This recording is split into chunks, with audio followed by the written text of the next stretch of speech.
কয়েকদিনের প্রখর রোদ আর দম বন্ধ করা গরমে হাঁসফাঁস করছে পুরো দেশ। তবে স্বস্তির খবর, এই দাবদাহ ভাঙতে আসছে এক শক্তিশালী ক্রান্তীয় বৃষ্টিবলয়, যা আগামী সপ্তাহ জুড়েই দেশে ভারী বৃষ্টি নামাবে বলে জানাচ্ছেন আবহাওয়াবিদরা। Bangladesh weather observation team BWOT জানিয়েছে, বঙ্গোপসাগরে সৃষ্টি হওয়া এই বৃষ্টিবলয় দ্রুত বাংলাদেশের দিকে এগিয়ে আসছে। এর প্রভাব সবচেয়ে বেশি পড়বে দেশের দক্ষিণাঞ্চলে, বিশেষ করে চট্টগ্রাম, বরিশাল ও কক্সবাজারে।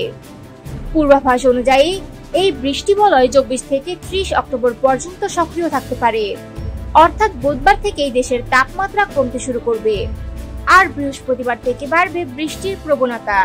বিশেষজ্ঞদের মতে এটি দেশের তাপমাত্রা 3 থেকে 5 ডিগ্রি পর্যন্ত কমিয়ে দিতে পারে।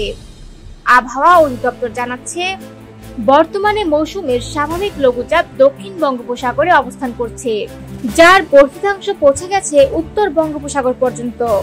আগামী 24 ঘন্টার মধ্যেই দক্ষিণ পূর্ব বঙ্গোপসাগরে তৈরি হতে পারে নতুন একটি লঘুচাপ, যা এই বৃষ্টিবলয়ের সঙ্গে যুক্ত হয়ে আরো শক্তিশালী হয়ে উঠতে পারে।